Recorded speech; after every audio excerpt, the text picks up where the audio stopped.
So guys, এমন কোনো দিন নেই যে আমরা ইন্টারনেটের ব্যবহার করছি না। এর পিছনে এটাও রিজন যে ইন্টারনেট আমাদের জীবনকে করে দিয়েছে অনেক বেশি সহজ এবং স্বাচ্ছন্দ্যময়। বাট আপনারা কি কখনো ভেবে দেখেছেন আপনারা এর ব্যাপারে কতটুকু জানেন বা আপনাদের জানতে দেওয়া হচ্ছে? জানি এ ব্যাপারে আপনারা খুব কম মানুষই ভেবে থাকেন, কিন্তু আমরা যখন এই 2020-তে এসে ইন্টারনেটের উপর টোটালি অ্যাডিক্টেড হয়ে পড়েছি, এ অবস্থায় আমাদের অবশ্যই এর সম্বন্ধে জানতে হবে, বুঝতে হবে এবং স্টাডি করতে হবে। আর এ সকল বিষয় নিয়েই আমাদের আজকের এই ভিডিও, যেখান থেকে আপনারা এমন কিছু ইনফরমেশন পাবেন যা আপনাদের জন্য খুবই প্রয়োজনীয় হবে।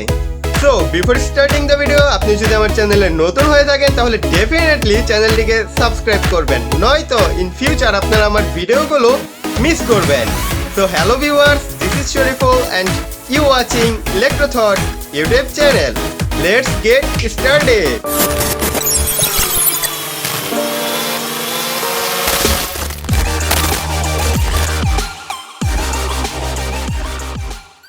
সো গাইজ, আমরা প্রতিনিয়ত গুগল, ইউটিউব, ফেসবুক সহ আরো অন্যান্য ওয়েবসাইট ব্যবহার করে পাচ্ছি অসংখ্য ইনফরমেশন, করছি আমাদের বিভিন্ন কাজ, এমনকি এখানে বিনোদনেরও কোনো কমতি নেই। বাট আপনারা কি জানেন এটা ইন্টারনেটের খুবই নগণ্য একটি অংশ? হ্যাঁ, আমি ঠিকই বলছি। ইন্টারনেটকে 3 ভাগে ভাগ করা হয়েছে: সারফেস ওয়েব, ডিপ ওয়েব এবং ডার্ক ওয়েব। আপনারা ইমেজটিতে যদি লক্ষ্য করেন তাহলে ইন্টারনেটের এক্সপ্লেন এভাবে দেয়া যায় যে সমুদ্রে একটি বরফের পাহাড়ের উপর ভাসমান 4% হচ্ছে সারফেস ওয়েব, এবং ঠিক পানি থেকে শুরু হওয়া নিচের অংশটি হচ্ছে ডিপ ওয়েব ও তারও গভীরে হচ্ছে ডার্ক ওয়েব, যার পরিমাণ 96%। এখানে অবাক করার বিষয় হলো আমরা যারা সাধারণ মানুষ রয়েছি তারা শুধুমাত্র ব্যবহার করি 4%, যা হচ্ছে সারফেস ওয়েব।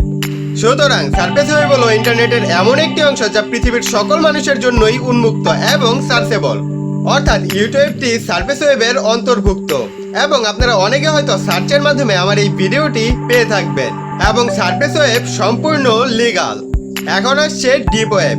ডিপ ওয়েব কি লিগাল? হ্যাঁ, ডিপ ওয়েব সম্পূর্ণ লিগাল, বাট ডিপ ওয়েব সকলের জন্য অ্যাক্সেসেবল নয়।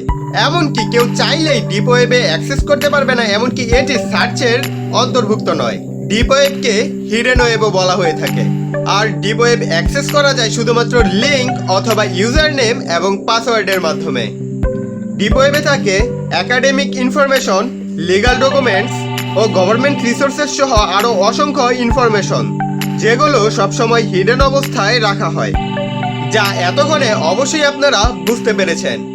এখন যদি আমরা ডিপ ওয়েবের আরো গভীরে যাই তাহলে আসছে ডার্ক ওয়েব, যা সম্পূর্ণ অন্ধকার একটি জগৎ, এবং এর সম্বন্ধে খুব কম মানুষেরই জানা রয়েছে।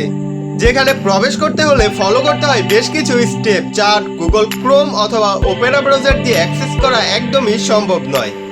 এবং এই ডার্ক ওয়েবে সবচেয়ে বেশি হয় ইলিগাল কাজ, যা আমি অলরেডি আপনাদের লাইভ ব্রাউজ করে দেখিয়েছি। আপনি যদি ভিডিওটি মিস করে থাকেন তাহলে অবশ্যই ভিডিওর এন্ড স্ক্রিন থেকে অথবা আই বাটনে ভিডিওটি রয়েছে, আপনারা দেখে নিতে পারেন।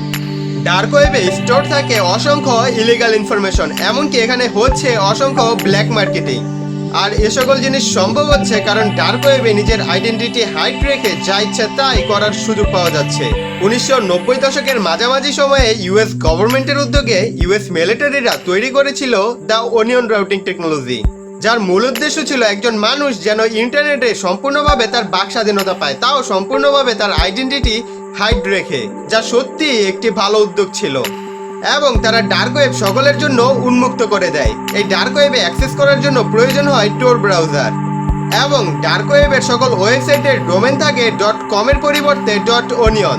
যেমন আমরা যে ফেসবুকটি ইউজ করি তার ইউআরএল হচ্ছে www.facebook.com, বাট ডার্ক ওয়েবে ফেসবুক রয়েছে, তার ইউআরএল হচ্ছে www.facebook.onion। সো গাইজ, এই ছিল আমাদের আজকের ভিডিও। আশা করি আপনারা সবকিছু ভালোভাবে বুঝতে পেরেছেন, এবং আপনারা যদি চান আমি টোর ব্রাউজারের ব্যবহার সম্বন্ধে টিউটোরিয়াল তৈরি করি, এমনকি ডার্ক ওয়েবে যে ফেসবুক সহ অন্যান্য সোশ্যাল সাইটগুলো রয়েছে সেগুলোতে ভিজিট করি, তাহলে অবশ্যই আমাকে কমেন্টে জানাবেন। আর ভিডিওটি আপনাদের ভালো লেগে থাকলে অবশ্যই ভিডিওটিকে লাইক দিবেন, কমেন্ট করবেন, আপনার বন্ধুদের সাথে শেয়ার করবেন, এবং অবশ্যই চ্যানেলটিকে সাবস্ক্রাইব করবেন। আবার দেখা হচ্ছে স্ক্রিনে থাকা যে কোনো একটি ভিডিওতে। See you next time.